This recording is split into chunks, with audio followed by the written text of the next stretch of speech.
Matthew 8. Jesus cleanses a leper. The centurion's faith.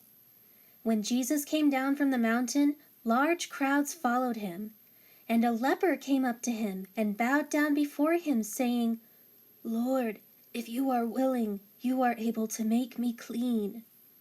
Jesus reached out his hand and touched him, saying, "I am willing. Be cleansed." Immediately his leprosy was cleansed. And Jesus said to him, "See that you tell no one about this, but go, show yourself to the priest for inspection, and present the offering that Moses commanded as a testimony to them of your healing." As Jesus went into Capernaum, a centurion came up to him, begging him for help and saying, "Lord, my servant is lying at home paralyzed with intense and terrible tormenting pain." Jesus said to him, "I will come and heal him."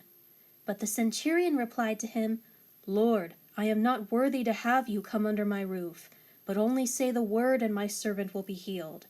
For I also am a man subject to authority of a higher rank, with soldiers subject to me. And I say to one, 'Go,' and he goes, and to another, 'Come,' and he comes, and to my slave, 'Do this,' and he does it."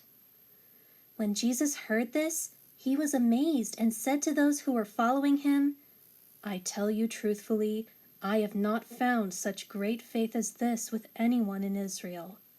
I say to you that many Gentiles will come from east and west and will sit down to feast at the table and enjoy God's promises with Abraham, Isaac, and Jacob in the kingdom of heaven, because they accepted me as Savior, while the sons and heirs of the kingdom, the descendants of Abraham who will not recognize me as Messiah, will be thrown out into the outer darkness.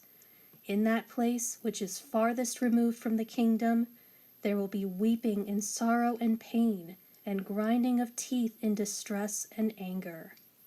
Then Jesus said to the centurion, "Go, it will be done for you as you have believed." And the servant was restored to health at that very hour.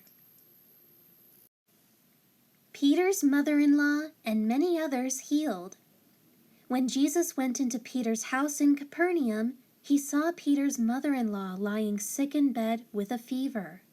He touched her hand, and the fever left her, and she got up and served him. When evening came, they brought to him many who were under the power of demons, and he cast out the evil spirits with a word and restored to health all who were sick, exhibiting his authority as Messiah, so that he fulfilled what was spoken by the prophet Isaiah. He himself took our infirmities upon himself and carried away our diseases. Discipleship tested. Now when Jesus saw a crowd around him, he gave orders to cast off for the other side of the Sea of Galilee. Then, on his way to board the boat, a scribe, who was a respected and authoritative interpreter of the law, came and said to him, "Master, I will accompany you as your student wherever you go." Jesus replied to him, "Foxes have holes and the birds of the air have nests, but the Son of Man has nowhere to lay his head." Another of the disciples said to him, "Lord, let me first go and bury my father." But Jesus said to him, "Follow me, believing in me as master and teacher, and allow the spiritually dead to bury their own dead." When he got into the boat, his disciples followed him. And suddenly a violent storm arose on the sea, so that the boat was being covered by the waves. But Jesus was sleeping. And the disciples went and woke him, saying, "Lord, save us! We are going to die!" He said to them, "Why are you afraid, you men of little faith?" Then he got up and rebuked the winds and the sea, and there was at once a great and wonderful calm, a perfect peacefulness. The men wondered in amazement, saying, "What kind of man is this, that even the winds and the sea obey him?"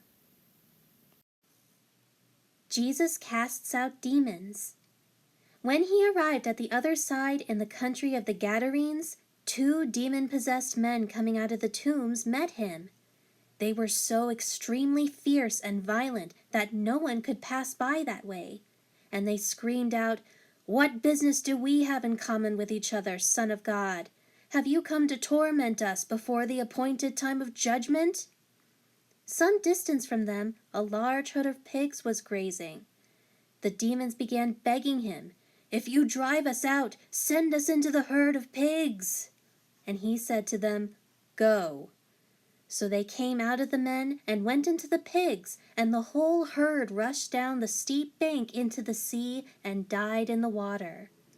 The herdsman ran away and went to the city and reported everything, including what had happened to the men under the power of demons. And the whole city came out to meet Jesus, and as soon as they saw him, they begged him to leave their region.